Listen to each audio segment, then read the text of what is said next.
Shattering porcelain echoed down the grand staircase, punctuated by a child's raw, ragged scream. It was not the temper of a spoiled aristocrat denied a sweetmeat. It was the frantic screech of a wild animal caught in an iron snare.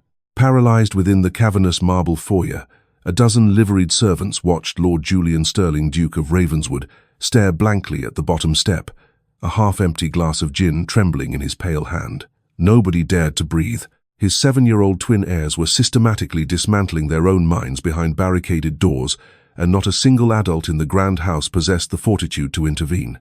Ravenswood Hall was less a home and more a mausoleum, constructed of cold Portland stone and darkened English oak. Ever since the late Duchess succumbed to a sudden violent lung fever 2 years prior, the entire estate had been holding its breath. Heavy velvet draperies remained drawn, family silver gathered tarnish, and Julian had retreated into the isolated corridors of the East Wing, barricading his soul behind ledgers he never read, and crystal decanters he emptied with reckless speed. He abandoned the rearing of his twin sons, Edward and Oliver, to a revolving succession of highly recommended, exorbitant, and thoroughly traumatized governesses.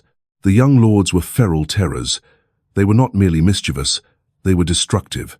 They bit, they scratched, they ripped antique tapestries from the plaster, and they emptied inkwells into the delicate mechanism of the grand pianoforte. Small, pale spectres bearing their father's pitch-black hair and their late mother's piercing sapphire eyes, they moved through the corridors like a two-headed plague. They trusted no living soul. They despised the entire household, but above all else, they loathed anyone foolish enough to attempt replacing the warmth that had been violently torn from their lives. Governess number 4 endured 4 weeks. Governess number 7 fled after 3 days. Then there was Hannah Vance. Hannah was no governess. She was a scullery maid recently assigned to the upper floor grates, simply because she never voiced a complaint regarding the crushing weight of the iron coal scuttles. She was 22, yet her hands appeared twice her age, red cracked from caustic lye soap and perpetually ingrained with black soot. She possessed an angular, stubborn jaw, dull brown hair tucked under a coarse mobcap, and a steady, unflinching demeanor capable of freezing boiling water. She was not compensated to care for the young lords, so she simply did not indulge them. Her initial encounter with the twins occurred on a dreary Tuesday in late October. Hannah was down upon her knees in the second-floor gallery, applying brute force with a scrub brush to scour a stubborn tallow wax stain from the oak boards. The boys had been stalking her from the shadows, armed with a wooden bucket of stagnant rainwater and rotted leaves hauled up from the courtyard gutter. With a collective heave, they upended the bucket over her shoulders. The foul, freezing deluge cascaded down Hannah's spine, drenching her coarse woolen bodice to the flesh and plastering wet, rotting leaves against the nape of her neck. The twins retreated several paces, chests heaving in anticipation. They awaited the tears. They expected her to shriek, drop her tools, and run weeping to the housekeeper. They anticipated the familiar, intoxicating rush of terrorized submission. Hannah ceased her scrubbing. She did not gasp. Slowly, with mechanical composure, she wrung out her saturated rag into the wooden pail. She rose to her feet, water dripping from her heavy hem onto the freshly ruined floorboards. She looked at Edward. She looked at Oliver. Her countenance remained entirely blank. "You missed a patch," she remarked, her voice completely flat, devoid of the slightest tremor. She extended the wet bristle brush toward Edward. The boy stared at the tool, thoroughly bewildered, refusing to touch it. Hannah did not insist. She merely dropped the brush into the murky puddle, hoisted her heavy iron coal bucket, and walked away. Her wet leather boots squelched against the floorboards. She did not once look back. The boys were incensed. They targeted her with furious dedication over the following weeks. They concealed dead field mice in her coal scuttle. She lifted the carcasses by their tails and tossed them into the blazing grate without blinking an eye. They scattered glass marbles down the narrow servant stairs while she balanced heavy linen baskets. She stepped over the traps with the detached annoyance of someone sidestepping mud in a village alley. She never raised her voice. She never reported their cruelty to the steward, and she never sought comfort. She merely regarded them with a crushing, immovable indifference. To Edward and Oliver, who sustained their fragile existence upon the chaos they orchestrated, Hannah's refusal to care was the ultimate indignity. They openly mocked her. Whenever she entered a chamber to revive the hearth, they would follow behind, loudly exaggerating her heavy, exhausted gait. Hannah would merely strike the sulfur match, coax the kindling into a steady flame, and depart. She had a younger sister in the village coughing blood from consumption. She possessed neither the time nor the patience to indulge two wealthy, grieving children who believed the world revolved around their tantrums. She understood true grief. It did not wear velvet coats and shatter porcelain. It wore holes in your boots and starved your hearth. November unleashed a tempest that rattled the ancient timbers of Ravenswood Hall. Gales shrieked across the moors, tearing slate tiles from the roof and violently rattling the leaded casements. It was a suffocating night, marking the precise 2-year anniversary of the Duchess's passing. The entire household walked on eggshells, communicating only in tense whispers. The Duke had remained locked in his study since breakfast. The latest governess, a timid vicar's daughter named Miss Pinching, had been instructed under strict orders to confine the boys to the nursery and maintain absolute quiet. It was an impossible directive. The anniversary had tightened the invisible spring within the twins until it inevitably snapped. The eruption commenced at the dinner hour. Miss Pinching attempted to serve them boiled mutton. Oliver hurled his earthenware plate against the wallpaper. When Miss Pinching reached out in a panic to restrain him, Edward sank his teeth into her forearm, drawing blood. The boys bolted down the gallery toward the grand drawing room, their mother's private sanctuary, which had remained locked since her death. Somehow they had picked the lock. By 9 o'clock, the storm outside was mirrored by catastrophic devastation within. Hannah was polishing the brass door fittings in the vestibule below when the first violent impact shook the ceiling. It sounded like heavy rosewood furniture being upended. Then came the screech of tearing damask, followed by the catastrophic shattering of glass. A frightened assembly of housemaids and footmen clustered near the grand staircase, wringing their hands in helplessness. Mrs. Albright, the housekeeper, stood pale and trembling. Miss Pinching sat upon a hall chair, sobbing hysterically into her apron, while clutching a bloody wrist. At the foot of the stairs stood Julian, Duke of Ravenswood. His neckcloth was discarded, his linen shirt open at the throat, his face a grey, sunken mask. He gripped a crystal glass of gin, staring upward at the sealed double doors of the drawing room with dead eyes. "Your Grace, Mrs. Albright," pleaded her voice breaking. "They are demolishing the Sèvres porcelain, the heirloom cabinets. We cannot force an entry. They have wedged the heavy library bureau across the threshold." Julian did not move. He took a slow, deliberate sip from his glass, the ice clinking softly against the crystal. He resembled a man watching a vessel sink beneath the waves, entirely aware he possessed no desire to swim. "Leave them," Julian rasped. "Your Grace, the heirlooms." "I commanded you to leave them," he snarled, the sudden violence in his voice making the staff flinch. He leaned heavily against the mahogany newel post, dragging an unsteady hand across his eyes. "If they wish to reduce this house to ash, let them. There is nothing remaining in it worth preserving anyway." A fresh detonation of splintering timber echoed from above, followed immediately by a piercing, hysterical wail. It was not the sound of defiance. It was the breathless, agonizing shriek of raw panic. Oliver was screaming a ragged, suffocating sound that scraped the ears.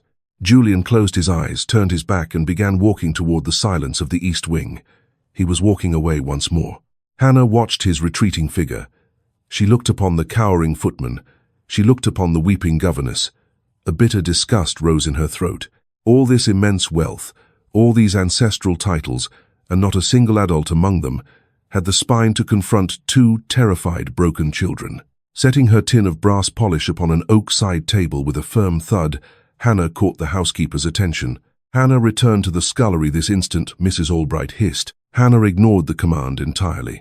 She wiped her soot-stained palms against her rough linen apron, walked past the petrified servants, and ascended the grand staircase.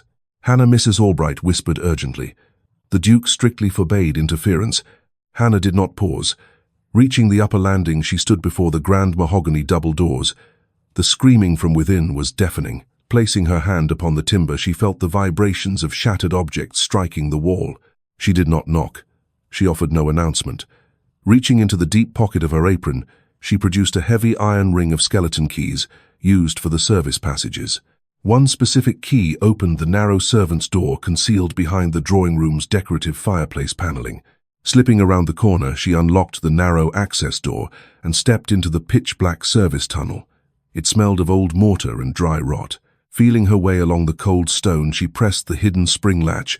The wood groaned and the panel swung inward. Hannah stepped into the drawing room. The chamber looked as though an explosive charge had detonated within its walls. Heavy silk draperies had been ripped from their gilded cornices, lying in tangled heaps across the Aubusson carpets. Gilt armchairs were overturned. A towering rosewood display cabinet lay shattered face down upon the floorboards, scattering fragments of priceless Sèvres porcelain across the room like jagged, colorful snow. In the center of the devastation stood Edward Chest, heaving violently, wielding an iron-tipped brass hearth poker. His small palms were cut and bleeding from broken glass. In the farthest corner, wedged beneath a mahogany writing desk, was Oliver. He was the one screaming, hands clamped tightly over his ears, eyes squeezed shut, rocking back and forth in the grip of a panic attack, so severe his lips were tinged with blue. Edward spun around as the concealed panel clicked shut. Raising the heavy brass poker, his dirt-streaked face twisted into a mask of feral terror. "Get out!" Edward shrieked, his voice cracking painfully. "Get out, you filthy servant! I will strike you. I swear I will break your skull." Hannah did not flinch. She observed the heavy brass rod. A direct blow would easily fracture bone.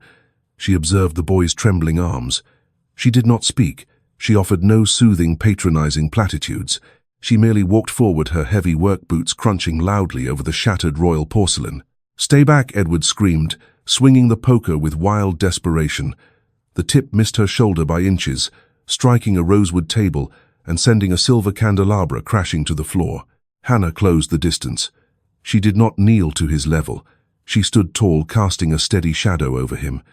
Edward froze, panting, staring up into her impassive features, bracing his small frame for an inevitable blow.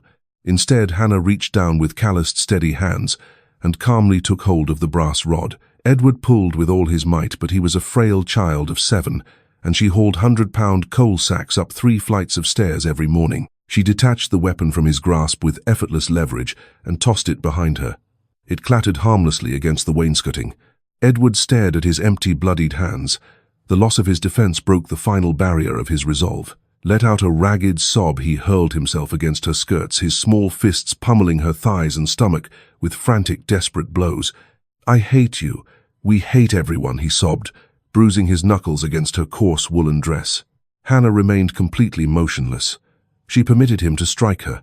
The blows carried force, but she stood like a stone pillar looking down at him. "Have you finished?" she asked quietly. Her voice was not cruel, it was merely bone, tired. Edward's fists slowed. He looked up his chest, heaving his face slick with tears and soot. He was completely disoriented.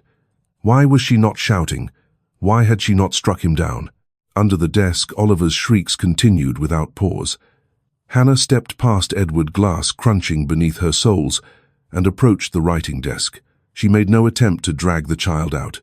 She did not attempt to touch him. Crossing her legs, she sat directly upon the floorboards, ignoring the sharp porcelain fragments pressing against her wool skirt. She leaned her back against the mahogany desk right beside Oliver's hiding place and retrieved a small, dented tin from her apron pocket. She opened the lid. It contained homemade peppermint and mutton tallow salve for her split knuckles. The pungent, clean aroma of peppermint sliced through the suffocating dust of the room. Oliver's cries hitched. He cracked one tear-filled eye open, peering out from beneath the desk. He saw her scuffed leather boot. He smelled the sharp peppermint. My younger sister Hannah spoke into the quiet room, her voice a low, steady rumble, used to scream precisely like that whenever her lung fever took hold.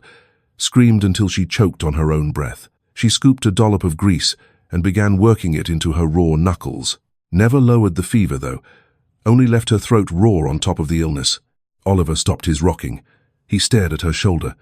Edward had crept closer, clutching his bleeding palm, watching her with wide, haunted eyes.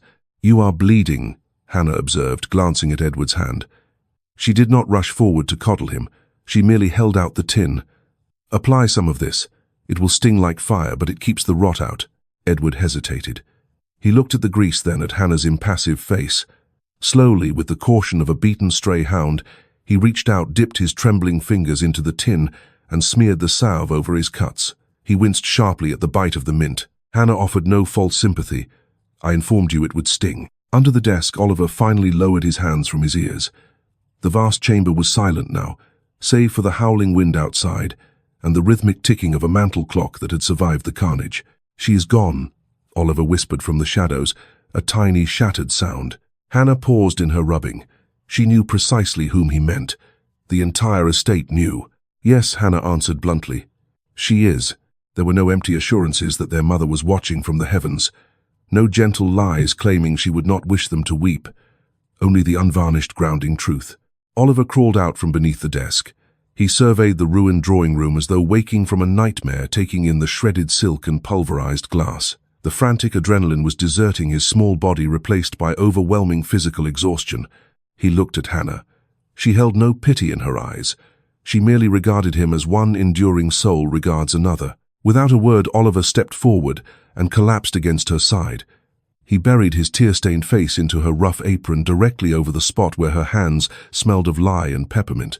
He did not weep. He merely drew long, shuddering breaths. Moments later, Edward walked over. He sat upon the floorboards on Hannah's other side, drawing his knees to his chest and resting his forehead against her shoulder. Hannah did not wrap her arms around them. She did not stroke their hair. She simply remained seated in the center of the wreckage, an immovable, solid anchor amidst their private ruin. For the first time in 2 years, the heirs of Ravenswood Hall were at peace. Dawn crept across the moors, not with warmth but with a frigid grey light that filtered through the drawn curtains. Outside the drawing room, the upper corridor remained frozen in apprehension. Mrs. Albright had spent the night keeping vigil upon a straight-backed chair, her rosary slipping through cold fingers. Miss Pinching had packed her portmanteau at midnight, fleeing into the storm rather than enduring another hour in the house. At 6 o'clock, the heavy tread of the Duke sounded upon the oak stairs. Julian's cravat was gone. His waistcoat unbuttoned his presence, carrying the stale scent of juniper spirits and deep despair. He glared at the housekeeper, then at the closed double doors.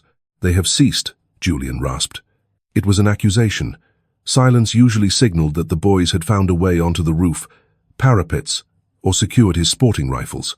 Not a sound since midnight. "Your Grace," Mrs. Albright whispered, rising hastily. "We dared not enter. You gave explicit commands." Julian pushed past her. He laid his hand upon the brass door handle, bracing for the weight of the barricade. When he turned the knob, the door glided inward with a quiet click. The barricade had been moved. He stepped inside. The air was thick with the scent of pulverized plaster, coal dust, and sharp peppermint. The devastation was absolute. His late wife's favorite chairs lay disemboweled, their horsehair stuffing strewn like dead weeds. The Sèvres porcelain formed a jagged carpet of blue and gold, yet Julian's gaze locked onto the center of the room. Hannah sat upon the floorboards, her back braced against the mahogany desk, her coarse grey skirt dusted with porcelain shards. Edward was sound asleep on her left, his head tucked against her collarbone, his breathing deep and even small hands curled loosely in his lap.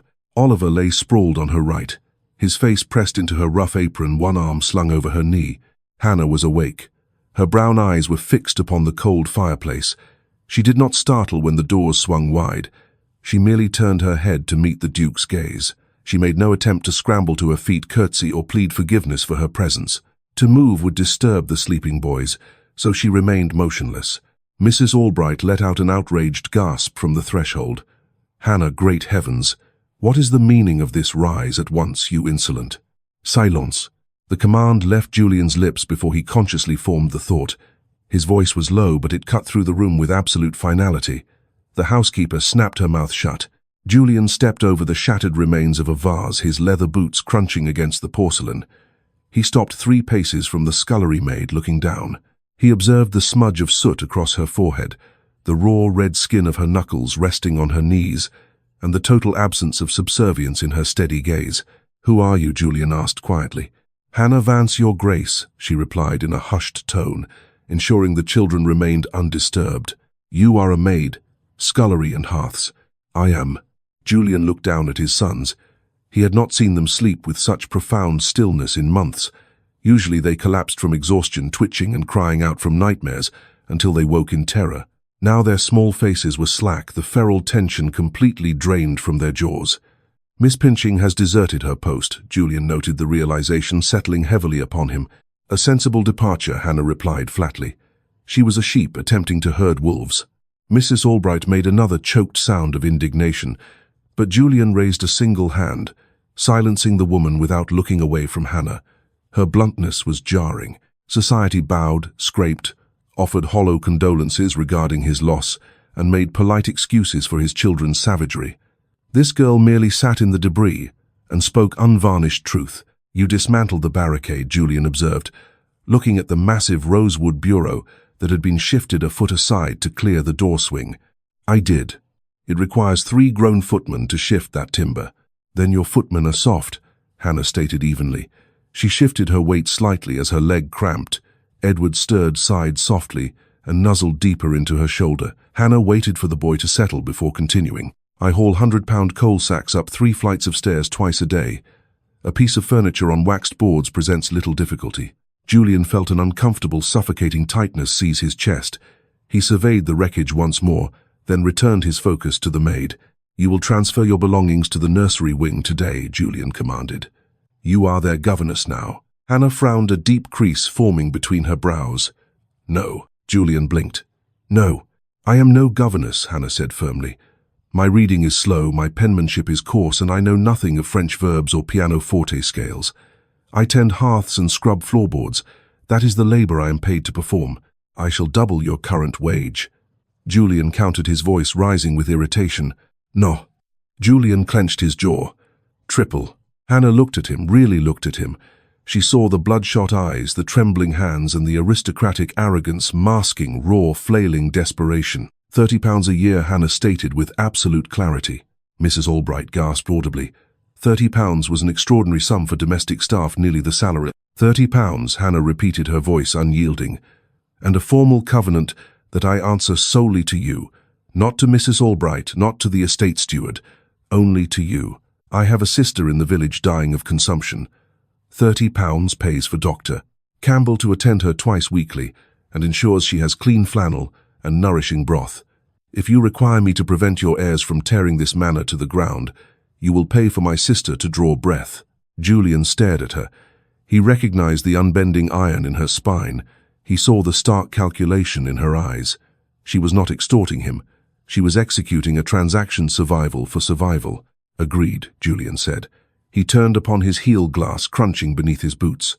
"Mrs. Albright, see that Miss Vance is settled in the nursery quarters by midday, and send up a copper basin.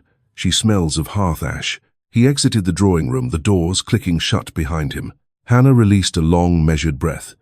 She looked down at the 2 dark heads resting against her apron. £30. It was a fortune.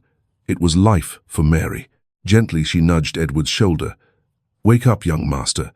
The floorboards are hard and you have glass shards caught in your breeches." By Tuesday afternoon, the 3rd-floor nursery had been thoroughly purged. When Hannah moved her meager possessions, a single tin trunk holding 2 coarse dresses, a wool shawl, and her salve, she evaluated the boy's domain. It was a lavish suite crammed with carved rocking horses, regiments of tin soldiers, imported mechanical clockwork trains, and silk velvet cushions. It was a gilded sanctuary designed for delicate lords. Hannah summoned 2 burly footmen and ordered every luxury removed. "Pack it all away," Hannah directed, standing in the center of the floor with arms folded. "Every wooden soldier, every mechanical toy, every cushion they have torn." Edward and Oliver stood in the doorway watching in unbridled horror as the servants carried away a massive painted timber ark. "You cannot do this," Edward shouted, his fists clenching. "Those belong to us. My father purchased them. Your father compensates me to ensure you survive, and this roof remains intact," Hannah replied, not looking at him as she watched the footman navigate the doorframe. "You weaponize your playthings to destroy the rooms, so you forfeit the playthings. I will bite your arm off," Oliver threatened, baring his teeth like an aggressive terrier. Hannah turned toward them, her heavy work boots thudding against the boards. She halted just outside of lunging distance. "If you sink your teeth into my flesh, Oliver, I will scrub your tongue with soap, and it will not be the fragrant lavender cake from the Duke's washstand. It will be the caustic lye soap I use on the scullery flags. It tastes of burning ash and bitterness." She delivered the warning with the same casual indifference she might use to comment on the morning mist. Oliver snapped his mouth shut. "Then what are we supposed to do?" Edward demanded, tears of frustration gathering in his eyes. "We have nothing left." "You are not playing today," Hannah answered. She picked up a large, empty wicker basket from the floorboards and tossed it toward Edward's chest. The boy caught it on instinct, staggering backward under the awkward bulk. "Put on your heavy leather boots.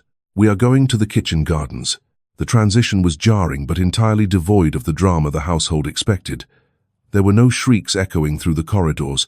No further heirlooms were smashed. Instead, a sullen, exhausted silence descended upon the nursery. Hannah did not instruct them in Latin grammar. She did not recite royal genealogies. She taught them to weed soil. The November earth was cold, packed, and unforgiving. Hannah marched the young lords out to the walled kitchen garden behind the manor, a quarter they had never once been permitted to enter. Master Thorne, the elderly head gardener, stared in absolute disbelief as Hannah handed the two heirs of the dukedom iron hand trowels. The root beds require thinning, Hannah instructed, pointing toward a raised mound of dark earth. You pull the stunted shoots so the healthy carrots have space to mature. Weeds go into the iron bucket. Sound carrots go into the wicker basket. I am a lord, Edward declared, jutting his chin into the frosty air. Lords do not dig in the dirt. Lords consume carrots, Hannah countered smoothly. And if you intend to eat your supper tonight, you will dig. Begin.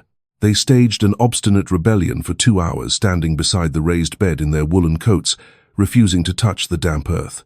Hannah did not shout. She offered no coaxing. She simply took up a long-handled hoe and began turning the adjacent row of soil. The steady, rhythmic thunk-scrape of metal slicing cold earth was the only sound in the garden. By the third hour, biting cold and sheer boredom broke their defiance. Oliver crouched down first tentatively, digging his small fingers into the loam to yank out a dandelion root. He glanced up expecting praise. Hannah merely continued her hoeing without pause. Edward glared at his brother, then dropped to his knees with an aggressive growl, ripping out weeds with frantic, jerky motions. It was miserable, punishing labor. Their fingers grew stiff and numb. Their polished boots were caked in freezing mud. Yet within an hour, a profound transformation took place. The frantic, destructive energy humming beneath their skin began to bleed away into the earth. When an enormous earthworm wriggled to the surface near Oliver's trowel, the boy dropped the tool with a sharp gasp. Hannah, look, a serpent. Hannah rested her hoe against her hip. She walked over, knelt down, and scooped the creature into her bare, dirt-caked palm. It is an earthworm, Oliver. It aerates the soil so the vegetables may thrive. Edward leaned in, eyes wide, completely forgetting his anger. May I touch it? If you do not crush it, Hannah replied. Edward poked the worm with a muddy finger. A broad, genuine grin spread across his grime-streaked face. It was the first time Hannah had witnessed either child smile. It transformed him from a feral menace into an ordinary little boy. Return him to the furrow, Hannah instructed, tipping her hand. He has his labor to perform, and you have yours. For the following fortnight, this established the daily rhythm. Upon waking, the boys had no idle hours to brood or plot destruction. Hannah had them carrying split timber to the kitchen hearths, churning cream, until their arms ached, and polishing the massive silver candelabras in the dining hall. She treated them not as fragile, broken porcelain to be pitied, but as capable human beings with vital duties to fulfill. She established boundaries of iron, and within those unyielding perimeters the children discovered what they had desperately lacked: absolute predictability. They quickly learned that a tantrum yielded no audience. Hannah would not react. She would simply wait in silence, and the chore remained waiting when the screaming subsided. They also learned that she never spoke a falsehood. When she promised an apple tart with cinnamon for stacking the timber, the tart appeared precisely as promised. She became the solitary fixed point in their turbulent world. One evening, following an exhausting afternoon scouring the stable tack, they sat before the nursery hearth. The room was sparsely furnished, but the fire threw off glorious heat.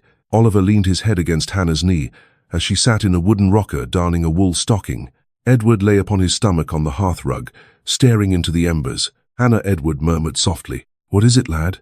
She answered, her needle flashing in the firelight. Do you think? Edward hesitated, swallowing hard. Do you think Mama is angry that we work in the mud? Hannah's needle paused. She looked down at the boy. This was the precipice where previous governesses had failed, offering sweet, hollow fabrications about a deceased woman they had never known. I never knew your mother, Hannah spoke honestly, but I know the dead hold no concern for garden dirt. They only care that the ones they left behind are still drawing breath.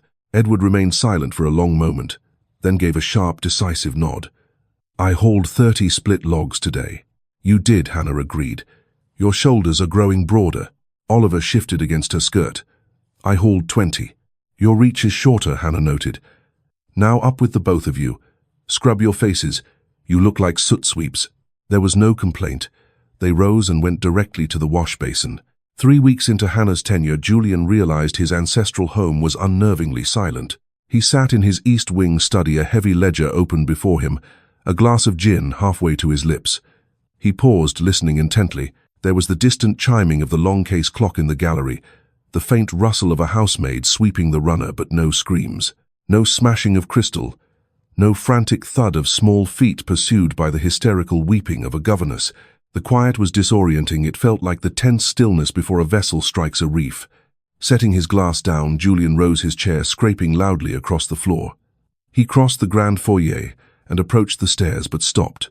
The silence permeated the entire ground floor. He discovered Mrs. Albright in the dining room, inspecting the silver plate. "Where are my sons?" Julian demanded. Mrs. Albright jumped, nearly dropping a silver sauceboat. "Your Grace, they are." "They are with Miss Vance." "I assumed as much." "Where are they?" The housekeeper's mouth formed a thin, disapproving line. "They are in the stable yard, Your Grace, mucking out the stalls." Julian stared at her. "Mucking out the horse stalls?" "Indeed, Your Grace." Miss Vance insisted it was essential for their character. Julian turned on his heel without a word, striding through the service corridors and pushing past the heavy oak doors into the rear courtyard.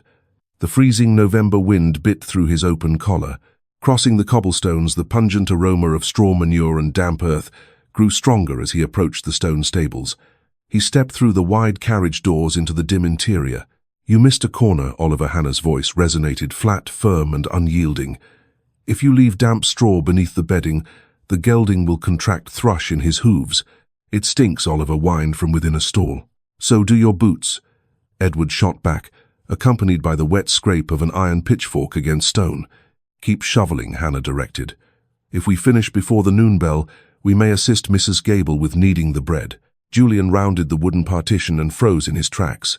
His sons, the heirs to one of the most ancient dukedoms in the kingdom, were knee-deep in soiled straw. They wore coarse canvas aprons over homespun smocks that belonged to stable boys, not aristocrats. Their faces were streaked with grime, their dark hair matted with sweat and chaff, and they were wielding small pitchforks with surprising competence. Hannah stood leaning against the stall door, wearing her faded woolen gown, a heavy shawl pinned across her chest, a bucket of fresh sawdust resting at her feet. "What is the meaning of this?" Julian's voice boomed through the rafters, causing the carriage horses to shift nervously. Edward and Oliver froze, dropping their pitchforks.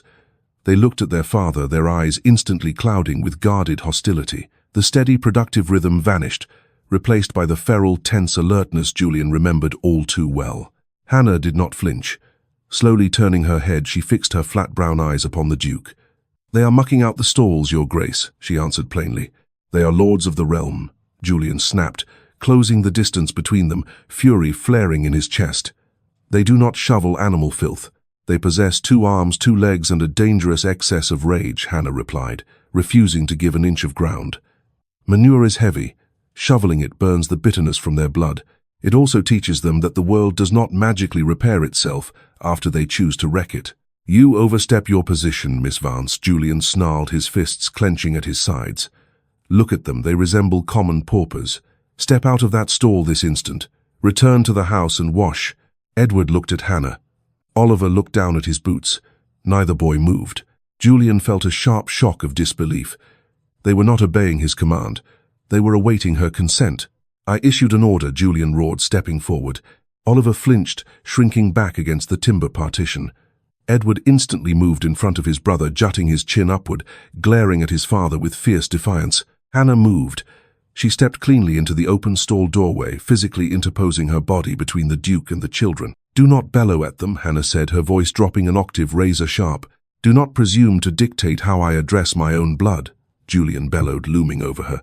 He was tall, broad-shouldered, and formidable, but Hannah stood firm as granite.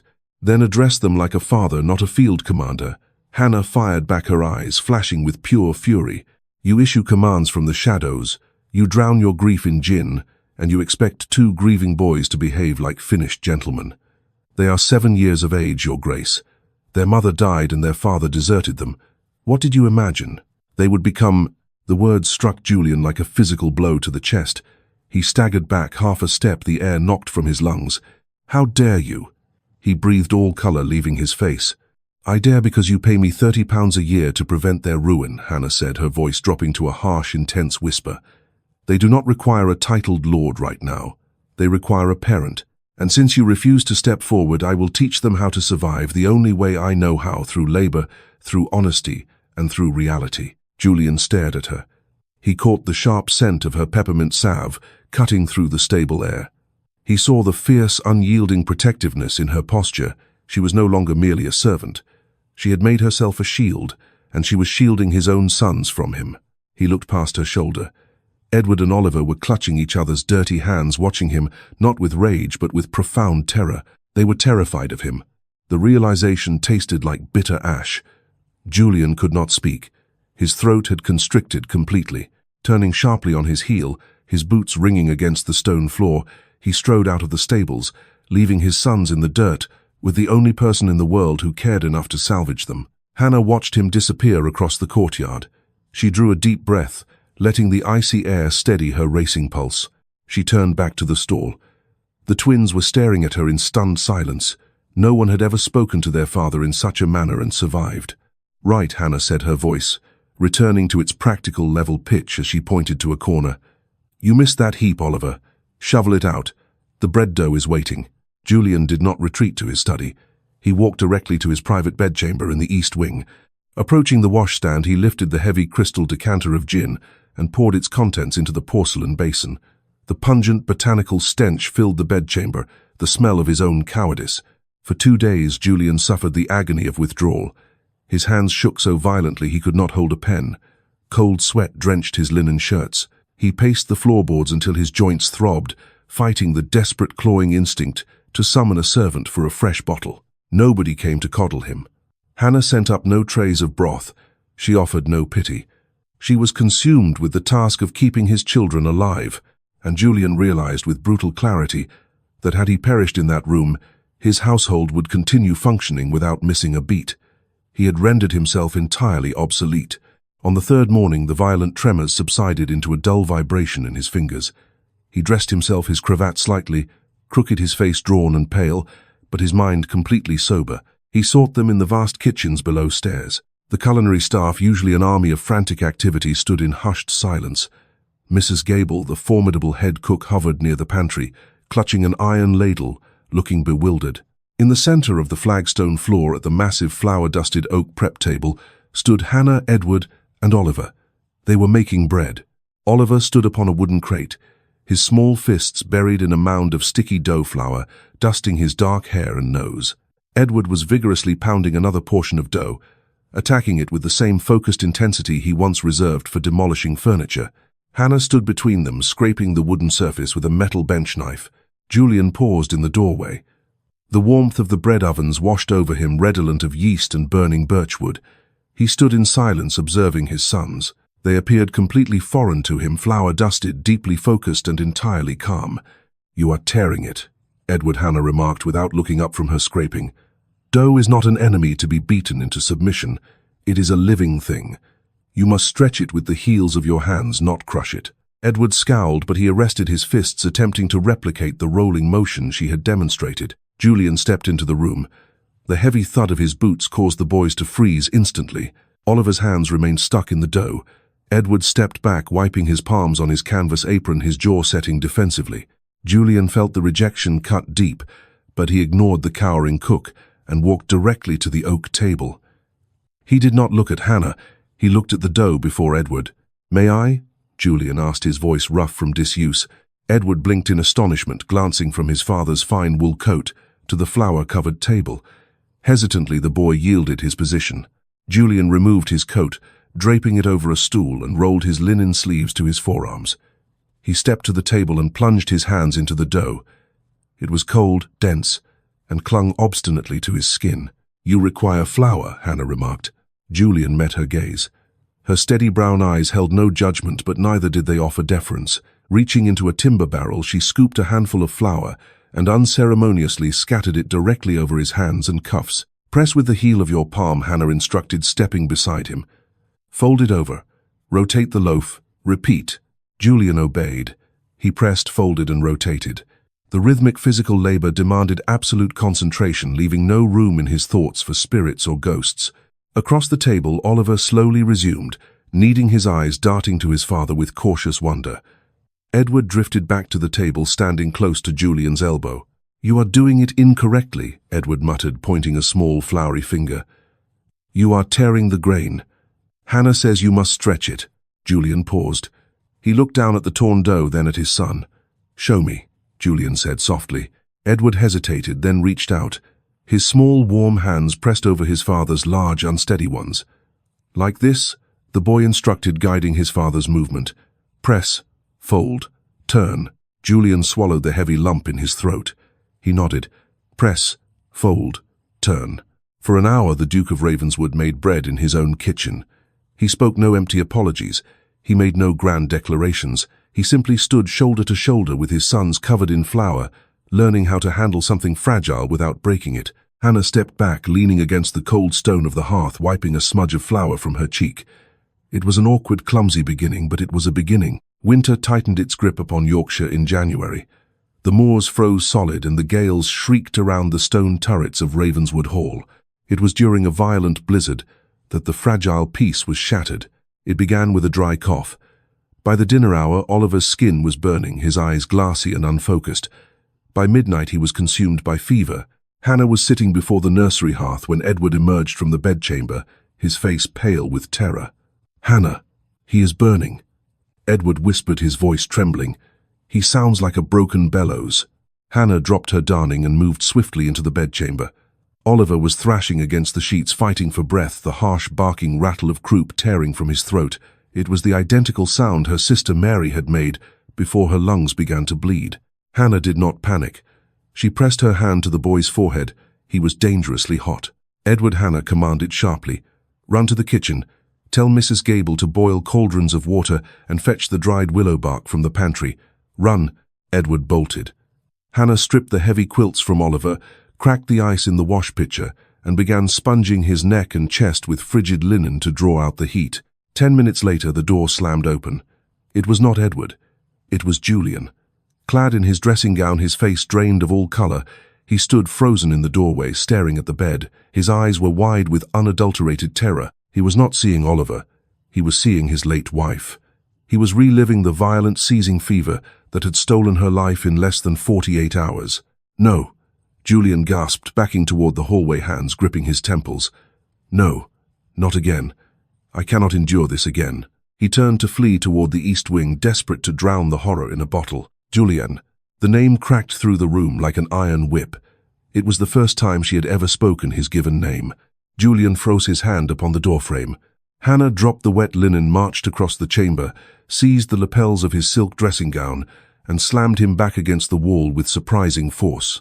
"Look at me," Hannah commanded fiercely, her face inches from his. "Look at me, Julian." Julian blinked, his breath coming in ragged gasps.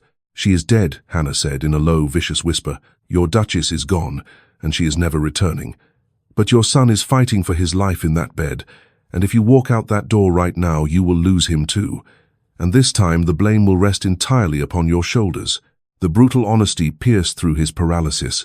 "I do not know how to save him," Julian choked out, a single tear cutting through the grey pallor of his cheek. "You do not need to save him," Hannah said, her grip softening, though she did not release him. "You merely need to sit beside him. He is terrified. He believes the fever will take him as it took his mother. Sit in that chair, hold his hand, and prove to him that you will not abandon him." Julian swallowed hard. He looked at the bed as Oliver let out another racking cough. He nodded. For the next 8 hours, Ravenswood Hall waged an unyielding war against the fever. Edward returned with steaming kettles filling the bedchamber with moist heat to loosen his brother's chest. Hannah brewed bitter willow bark tea, administering it drop by drop, and Julian remained. He sat in the straight-back chair beside the bed. He did not flinch when Oliver vomited across his silk sleeve.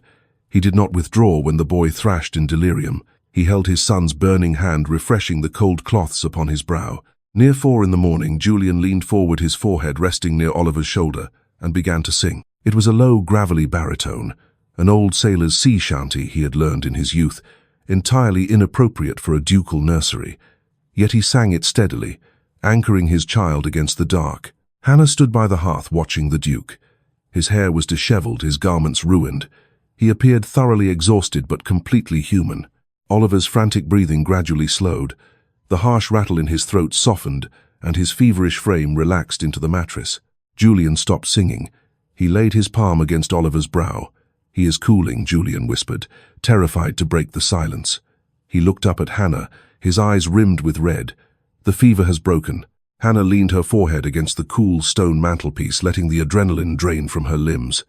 He will rest now. Keep him watered when he wakes. Julian looked down at his sleeping son, then back at Hannah. She stood in the shadows, her rough hands bruised from wringing cold cloths, her posture slumped with exhaustion. "Thank you," Julian said softly. It was not a nobleman addressing a domestic. It was a father thanking a savior. Hannah merely nodded. "He is your boy. It is what one does." By late April, the mud of the kitchen garden had dried, yielding to the vivid green of spring. Ravenswood Hall was no longer a tomb. Heavy draperies had been pulled back, allowing pale sunlight to warm the corridors. The silence had been replaced by the noisy energy of living children. Edward and Oliver remained spirited, but they were boys, not monsters. They argued over feeding the hounds, tracked dirt across the marble, and broke the occasional saucer, but they no longer screamed in the dark. They had chores, they had boundaries, and they had a father who occupied the head of the dining table every evening. Hannah remained in the nursery. She still wore her coarse woolen gowns. She still carried her tin of peppermint salve. She still refused the title of governess.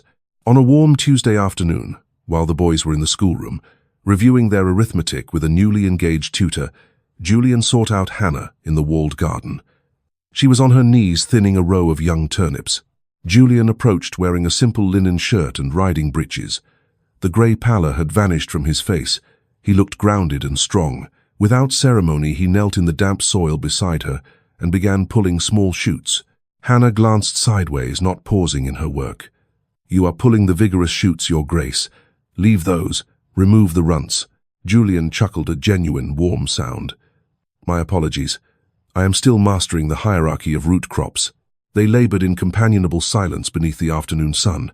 "I received a dispatch from Dr. Campbell this morning," Julian remarked quietly, tossing weeds into the iron bucket. Hannah's hands froze. The soil slipped through her fingers. She looked at him, raw dread breaking her calm mask. "Mary." "Her lungs are clear," Julian said quickly, reaching out to reassure her. "She has gained weight. Campbell believes the worst of the consumption has passed. With continued rest and proper nourishment, she will recover fully." Hannah closed her eyes. A ragged sob escaped her lips. She lowered her head as her shoulders trembled once violently before she regained control. Julian reached out. He placed his large, warm hand over her dirt-caked fingers, unbothered by the calluses, and squeezed gently. Hannah did not pull away. "The £30 per year," Julian spoke softly, "is yours, for as long as you require it, for Mary, or for whatever you desire." Hannah looked at him. The aristocratic arrogance that had defined him months ago had been entirely burned away, rebuilt through honest labor and hard truth. "The boys will not require me much longer," Hannah said pragmatically. "They have a tutor now. They need someone to teach them how to be lords. I only know how to teach them to survive. They understand how to be lords. Their blood takes care of that," Julian countered.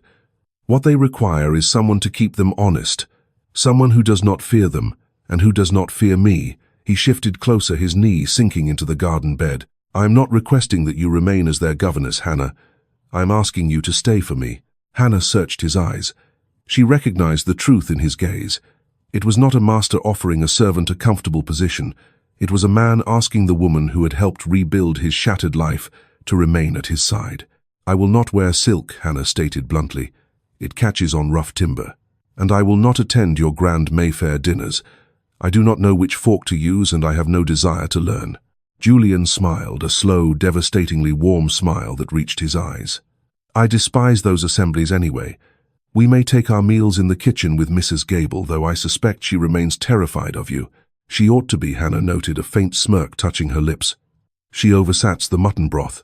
Julian laughed aloud. He laced his fingers through hers, heedless of the garden soil smearing across his skin. There was no urgency. The desperate fight for survival had ended. They had quiet days ahead, 2 boisterous boys and a home that had finally learned how to breathe again. Hannah looked down at their joined hands, the Duke and the Scullery Maid. It was scandalous, it was absurd, and it was entirely right. "Very well," Hannah said, her voice a steady low rumble. "I shall stay. But if you overwork the bread dough again, I am assigning you back to stable duty." Julian squeezed her hand. "Yes, ma'am." Surviving the suffocating weight of grief requires an unyielding spirit, but true healing begins when we drop our defenses and allow honesty to take root in the soil of our lives. Hannah and Julian proved that family is not built upon ancestral titles or polished silver, but forged through labor, shared truth, and the courage to endure together. Thank you for experiencing the complete story of Hannah, Julian, and the twins. If this journey of redemption, grit, and grounded devotion moved you, please hit the like button, subscribe to the channel, and share this video with fellow historical drama lovers.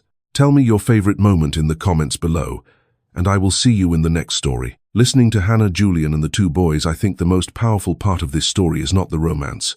It is the lesson about grief, responsibility, boundaries, and the courage to step back into life after loss.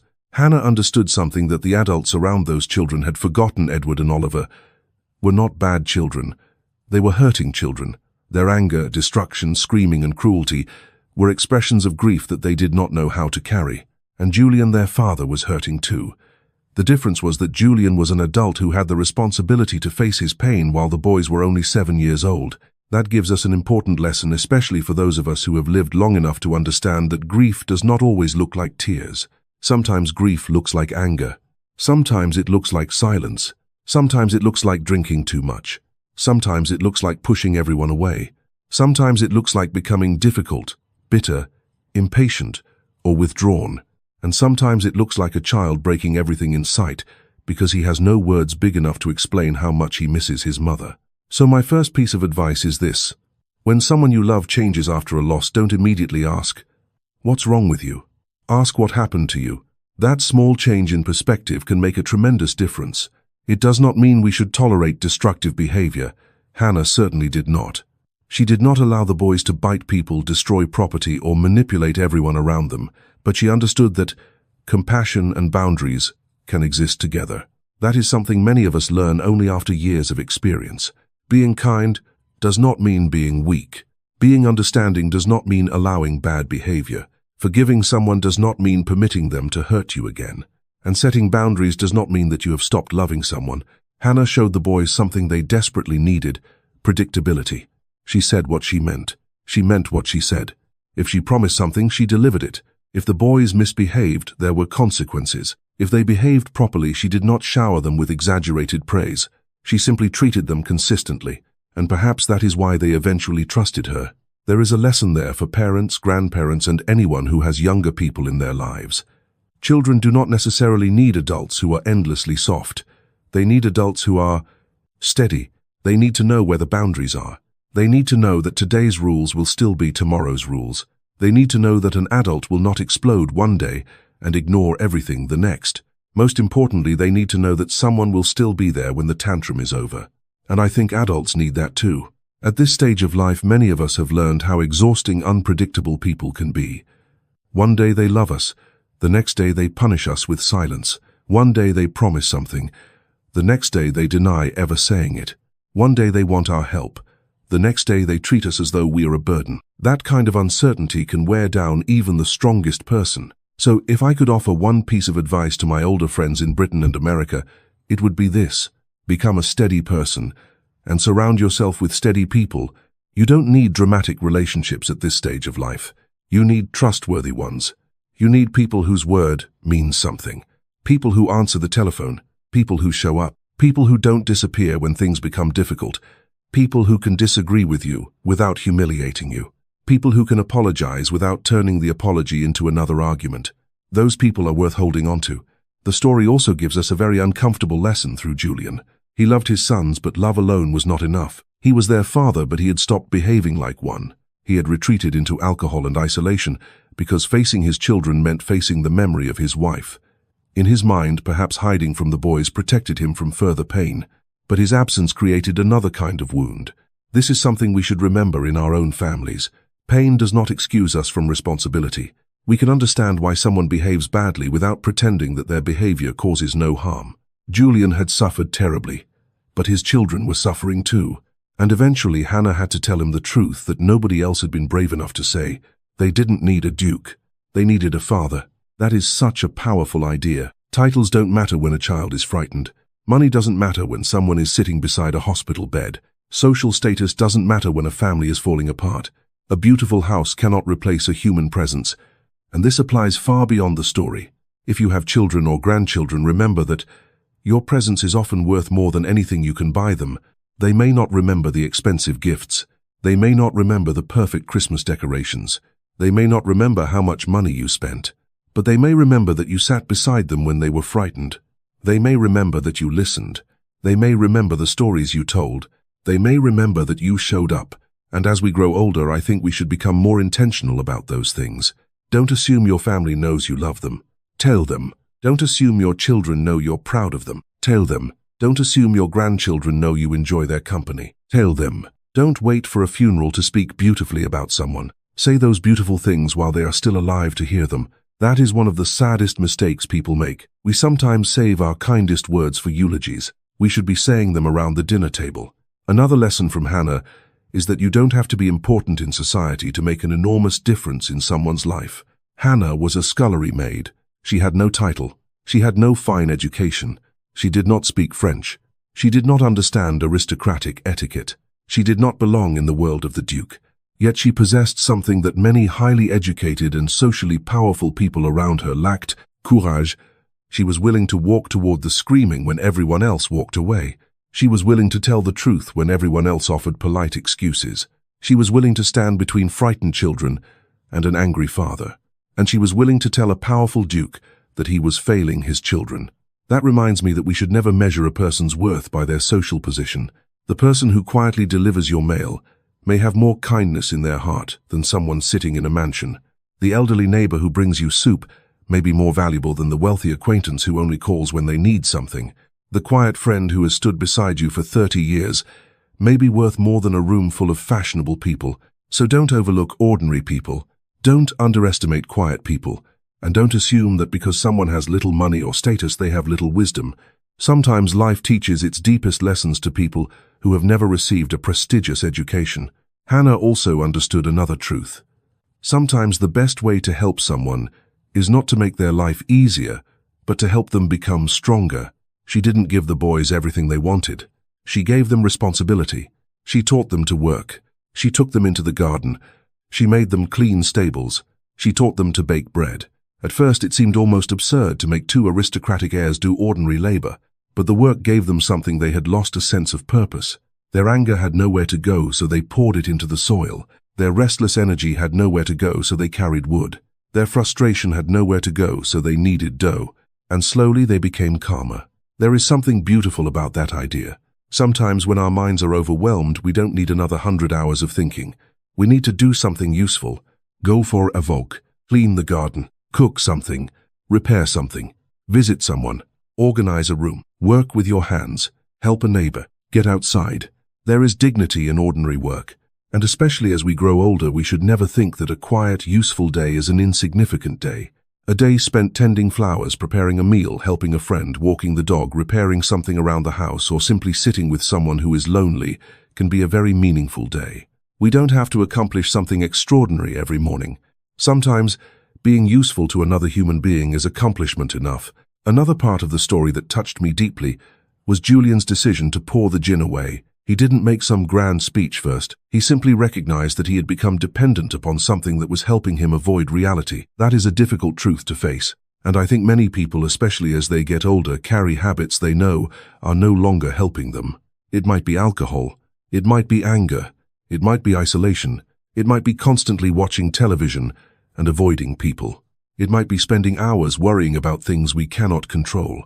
It might be holding on to an old grievance because anger has become familiar. Sometimes we become so accustomed to a particular way of coping that we forget to ask whether it is actually helping us. So here's another piece of advice. Every so often take an honest inventory of your life. Ask yourself, what am I doing because it genuinely brings me peace? What am I doing because I am afraid? What am I doing because I am lonely? What am I doing simply because I have done it for 20 years? And what is one habit I could change that would make tomorrow a little healthier than today? You don't have to transform your entire life overnight. Julian did not become a different man in a single morning. He started with one difficult decision, then another, then another. That is often how real change happens. Not dramatically, quietly, one day at a time, one better decision at a time. And perhaps the most important lesson is that it is never too late to become the person your family needs you to be. Julian had already lost precious time. He could not bring his wife back. He could not erase the months when he had been absent. He could not undo everything that had happened, but he could change what happened next. And that is true for us too. Perhaps you regret something from 20 years ago. Perhaps you wish you had been a better parent. Perhaps you wish you had called someone more often. Perhaps you stayed too long in a bad marriage. Perhaps you allowed pride to destroy a friendship. Perhaps you spent years worrying about what other people thought. You cannot go backward, but you can still go forward. Regret should be a teacher, not a permanent residence. Learn from it. Apologize when you can. Make amends where possible. And then stop punishing yourself forever.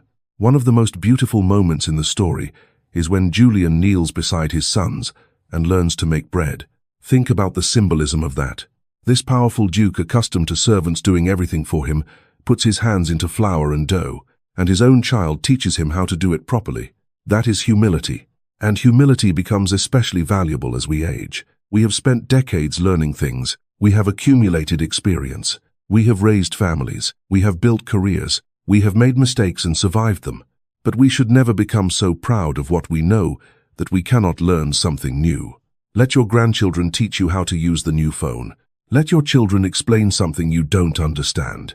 Let a younger person introduce you to new music. Let someone else show you a different way of doing something. There is no shame in saying, "I don't know, show me." In fact, I think that sentence keeps the heart young. And when Julian finally sits beside Oliver during the fever, we see perhaps the greatest transformation of all. He does not run. He does not reach for the bottle. He stays. That is what his son needed. Not a perfect father, just a present one. This is an incredibly important lesson for all of us. We sometimes believe that if we cannot solve someone's problem, there is no point in being there. But that isn't true. You may not be able to cure your friend's illness. You may not be able to repair your child's marriage. You may not be able to take away your spouse's grief. You may not have the right words, but you can sit beside them. You can hold their hand. You can make tea. You can listen. You can say, "I'm here." Sometimes that is enough. And perhaps that is one of the greatest gifts we can give another person. Not solution, presence. As we get older, our circle of people may become smaller. Some friends pass away. Some move away. Some relationships naturally fade. Our children become busy with their own families. The world changes around us. That can be painful, but it also teaches us something important. We must actively nurture the relationships we still have. Call that old friend.